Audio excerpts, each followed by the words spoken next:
Concept ಮನಸ್ಸನ್ನ ತಲುಪುವುದು, ಅದನ್ನೇ ಆ ಮೂವಿಯಲ್ಲಿ ಕೂಡ ಹೇಳ್ತಾರೆ. ಪರಿಸರ ಅನ್ನುವಂಥದ್ದು ನಮ್ಮ ಬದುಕಿಗೆ ಎಷ್ಟು ಒಳ್ಳೆಯದು. ಅವರ ಕಿರುಚಿತ್ರ ಪ್ರದರ್ಶನ ನಮ್ಮ ವಿದ್ಯಾರ್ಥಿಗಳಿಗೆ ತೋರಿಸಬೇಕು ಅನ್ನೋ ಕಾರಣಕ್ಕಾಗಿ ನಾವು ಇಲ್ಲಿಗೆ ಆಹ್ವಾನಿಸಿದ್ದೇವೆ. ಪ್ರೀತಿಯಿಂದ ಬಂದಿದ್ದಾರೆ. ಅವರನ್ನು ಮುಖ್ಯವಾಗಿ ಈ ಸಂದರ್ಭದಲ್ಲಿ ಸ್ವಾಗತಿಸ್ತಾ ಇದ್ದೇನೆ ಶಾಲೆಯ ಪರವಾಗಿ. ಶ್ರೀ ಹಸಿರು ದಿಬ್ಬಣ ಅಂತ ಕೆಲವರಿಗೆ ಚಿರಪರಿಚಿತ ಇರಬಹುದು. ಈ ಹಿಂದೆ ಸಹ ಒಂದೆರಡು ಕಾರ್ಯಕ್ರಮಗಳನ್ನು ಈ ಶಾಲೆಯಲ್ಲಿ ಮಾಡಿದ್ದೇವೆ. ಇದು 12ನೇ ಪ್ರದರ್ಶನ. ಈ ಶಾಲೆಯಲ್ಲಿ 12ನೇ ಪ್ರದರ್ಶನ. ಇದು ನನ್ನ ಶಾಲೆ, ನಾನು ಕಲ್ತಂತ ಶಾಲೆ. ಈ ಶಾಲೆ ಯಾವತ್ತೂ ನನಗೆ ಒಂದು ಅವಿನಾಭಾವ ಸಂಬಂಧ. ಅದಕ್ಕೋಸ್ಕರ ಉಚಿತವಾಗಿ ಕೊಡ್ತಾ ಇದ್ದೇನೆ. ಶಿಕ್ಷೆ ಕೊಡುವಂಥದ್ದು.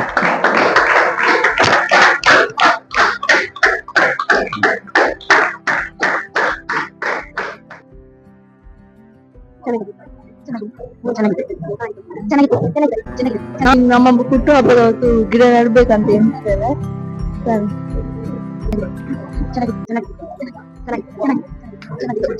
ಚೆನ್ನಾಗಿತ್ತು ಮೂವಿ, ಆರ್ಟ್ ಟೀಚಿಂಗ್ ಆಗಿತ್ತು. ನಮ್ಮ ಪರಿಸರ ಉಳಿಸ್ಬೇಕು.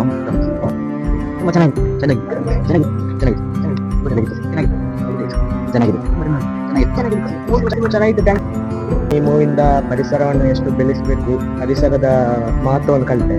ನಾನು ಪರಿಸರದ ಬಗ್ಗೆ ತುಂಬ ವಿಷಯ. ನನ್ನ ಹೆಸರು ಶಿವಪ್ರಸಾದ್ ಅಂತ ಹೇಳಿ, ನಾನು ರಾಮಕುಂಜೇಶ್ವರ ಪದವಿ ಪೂರ್ವ ಕಾಲೇಜಿನಲ್ಲಿ ಅರ್ಥಶಾಸ್ತ್ರ ಉಪನ್ಯಾಸಕನಾಗಿದ್ದೀನಿ. ಹರಿದ್ವರ್ಣ ಅನ್ನುವಂಥ ಒಂದು ಶಾರ್ಟ್ ಮೂವಿ ಬಹಳ ಚೆನ್ನಾಗಿದೆ. ನೋಡುವಾಗ ತುಂಬಾ ಖುಷಿ ಆಯಿತು. ನಿಜವಾಗಿಯೂ ನಮ್ಮ ಈ ಪ್ರಸ್ತುತ ಪ್ರಪಂಚಕ್ಕೆ ಬೇಕಾದಂತಹ ಒಂದು ಶಾರ್ಟ್ ಫಿಲ್ಮ್ ಅಂತ ಹೇಳಿದ್ರೆ ಹರಿದ್ವರ್ಣ ಅಂತೇಳಿ ಹೇಳ್ಬೋದು. ಅಭಿವೃದ್ಧಿಯ ಹೆಸರಿನಲ್ಲಿ ನಾವು ಬಹಳಷ್ಟು ಮರಗಳನ್ನ ನಾವು ಕಡಿದು ಪರಿಸರವನ್ನ ನಾವು ನಾಶ ಮಾಡ್ತಾ ಇದ್ದೇವೆ. ಪರಿಸರ ಅನ್ನುವಂಥದ್ದು ನಮ್ಮ ಬದುಕಿಗೆ ಎಷ್ಟು ಒಳ್ಳೆಯದು. ನಮಗೆ ಗೊತ್ತಿರೋ ಹಾಗೆ ನಾವು ಪರಿಸರವನ್ನ ರಕ್ಷಿಸಿದ್ರೆ ಪರಿಸರ ನಮ್ಮನ್ನ ರಕ್ಷಿಸ್ತದೆ ಅನ್ನುವಂಥದ್ದು 100ಕ್ಕೆ 100 ಸತ್ಯವಾದಂತಹ ಮಾತು. ಈ ಒಂದು ಶಾರ್ಟ್ ಮೂವಿಯನ್ನು ನೋಡಿ ಬಹಳ ಪ್ರಚೋದನೆಯನ್ನ ಪಡ್ಕೊಂಡಿದ್ದೇನೆ. ನನ್ನ ಹುಟ್ಟಿದ ಹಬ್ಬ ಇದೇ ಬರುವಂತಹ ಡಿಸೆಂಬರ್ನಲ್ಲಿ ಬರ್ತಾ ಇದೆ. ಖಂಡಿತವಾಗಿಯೂ ನನ್ನ ಹುಟ್ಟಿದ ಹಬ್ಬಕ್ಕೆ ನನ್ನ ಜೊತೆಗೆ 4 ಜನರನ್ನ ಸೇರಿಸಿಕೊಂಡು ನಾನು ಗಿಡವನ್ನ ನೆಡುವುದರ ಜೊತೆಗೆ ಪರಿಸರವನ್ನ ರಕ್ಷಿಸುವಂತ ಕೆಲಸವನ್ನ ನಾನು ಕೈಗೊಳ್ತೇನೆ ಅಂತೇಳಿ ಹೇಳಿ ಈ ಮೂಲಕ ನಾನು ತಿಳಿಸ್ತಾ ಇದ್ದೇನೆ. ನಮಸ್ಕಾರ. ಉತ್ತಮ ಸಂದೇಶವಿದೆ.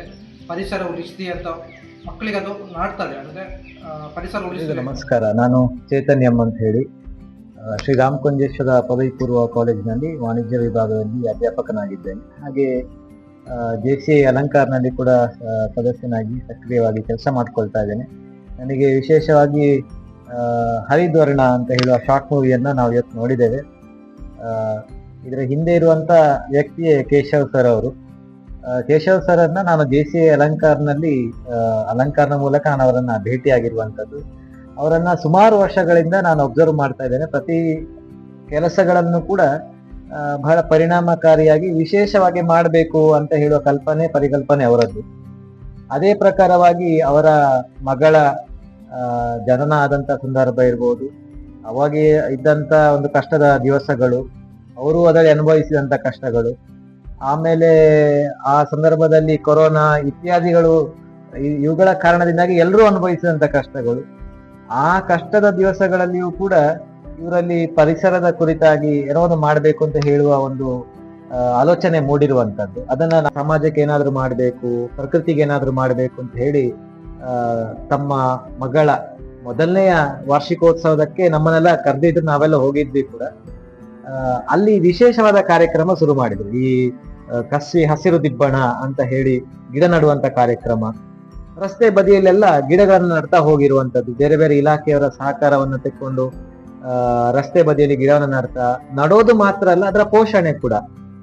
ಮುಂದಿನ ವರ್ಷದ ಹುಟ್ಟುಹಬ್ಬದ ಆಚರಣೆ ಆದಾಗ ಅದರ ಪೋಷಣೆ ಆದಂತದ್ದು ಮತ್ತು ಆ ಗಿಡಗಳು ಎಷ್ಟು ಎತ್ತರವಾಗಿ ಬೆಳೆದಿದೆ ಅದರ ಅಪ್ಡೇಟ್ಗಳನ್ನು ಕೂಡ ನಮಗೆ ಕೊಡ್ತಾ ನಿರಂತರವಾಗಿ ಪ್ರಕೃತಿಯ ರಕ್ಷಣೆಯನ್ನ ಮಾಡುವಲ್ಲಿ ಒಂದು ವಿಶೇಷವಾದ ಹೆಜ್ಜೆಯನ್ನ ಇಟ್ಟಿರುವಂತದ್ದು, ವಿನೂತನವಾದ ಹೆಜ್ಜೆ ಅಂತ ಹೇಳ್ಬೋದು.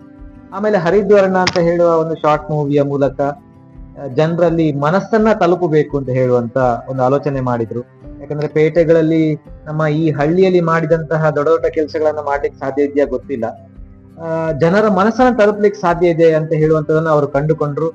ಆ ಕಾರಣದಿಂದಾಗಿ ಹರಿದ್ವರ್ಣ ಅಂತ ಹೇಳುವ ಶಾರ್ಟ್ ಮೂವಿಯನ್ನ ಮಾಡಿ ಇಡೀ ಅಲ್ಲಿ ಪೇಟೆಗಳಲ್ಲಿ ಹಳ್ಳಿಗಳಲ್ಲಿ ಕೂಡ ಅದನ್ನ ತೋರಿಸುವಂತ ಕೆಲಸ ಮಾಡ್ತಾ ಇದ್ದಾರೆ. ನಾವು ಇವತ್ತು ಆ ಮೂವಿಯನ್ನ ನೋಡಿದ್ದೇವೆ. ಮೂವಿಯನ್ನು ನೋಡಿದಾಗಲೇ ನನಗೂ ಆಲೋಚನೆ ಬಂದದ್ದೇನು ಅಂತಂದ್ರೆ, ಈ ಮೂವಿ ಕೇವಲ ಯಾವುದೊಂದು ಎಂಟರ್ಟೈನ್ಮೆಂಟ್ಗೋಸ್ಕರವಾಗಿ ನಡೆದದಲ್ಲ. ಈ ಮೂವಿಯ ಕಾನ್ಸೆಪ್ಟೇ ಮನಸ್ಸನ್ನ ತಲುಪುವುದು. ಅದನ್ನೇ ಆ ಮೂವಿಯಲ್ಲಿ ಕೂಡ ಹೇಳ್ತಾರೆ. ಎಲ್ಲಾ ಪ್ರಕರಣಗಳಲ್ಲೂ ಕೂಡ ಆ ಏನು ಮನಸ್ಸನ್ನ ಮರ ತಲುಪಿದ್ದು, ಮತ್ತು ಆ ಮರವನ್ನ ಕೂಡ ಒಂದು ವ್ಯಕ್ತಿ ಅಥವಾ ಒಬ್ಬ ಮನುಷ್ಯ ಅಂತ ಹೇಳಿ ಭಾವಿಸಿ ನಾವು ಆ ಮರದೊಂದಿಗೆ ಹೇಗೆ ಸಂಬಂಧವನ್ನ ಬೆಳೆಸ್ಕೊಳ್ಬಹುದು, ಇವೆಲ್ಲವನ್ನು ಕೂಡ ತೋರಿಸಿದ್ದಾರೆ. ಒಟ್ಟಾರೆಯಾಗಿ ಅದ್ಭುತವಾಗಿ ಮೂಡಿ ಬಂದಿದೆ. ಇನ್ನಷ್ಟು ಈ ಪ್ರಯತ್ನ ಹೀಗೆ ಚೆನ್ನಾಗಿ ಮುಂದುವರಿಲಿ. ಖಂಡಿತವಾಗಿ ನಮ್ಮ ಸಹಕಾರ ಇರ್ತದೆ, ಎಷ್ಟು ಸಾಧ್ಯ ಇದೆ ಅಷ್ಟು ಇದೆ. ನಾವು ನಿಮ್ಮೊಂದಿಗೆ ಇದ್ದೇವೆ ಅಂತ ಹೇಳ್ತಾ ಇಡೀ ತಂಡಕ್ಕೆ ಒಳ್ಳೇದಾಗ್ಲಿ ಅಂತ ಶುಭ ಹಾರೈಸ್ತೇನೆ.